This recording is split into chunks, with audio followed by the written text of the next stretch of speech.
Elanga le Saturday siyabe sinxusa amaZimbabweans onke akhona endaweni eziseduzane leGaborone laphakathi kwedolobho ukuthi basihlangane eChurch AFM sikhulekele ilizwe lethu. Akayisiyo political rally, umbuthano wokuthandaza, sithandazele ilizwe lethu ukuthi sisiya kuma elections azadlule la ngemuva kuma elections kube lokuthula elizweni, sikhulekela ukuthi intando kaNkulunkulu iyenzakale elizweni leZimbabwe.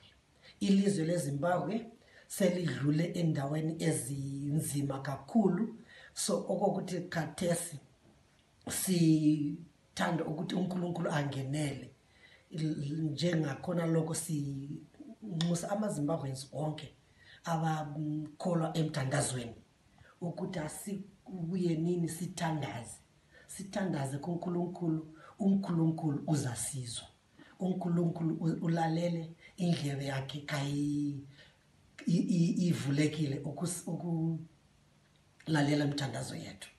So siyabe sithandaza, asithandazeli particular candidate, asithandazeli particular party, sithandazela ilizwe leZimbabwe ukuthi libe lempumelelo enhle ngemva kwama elections lawa abuyayo.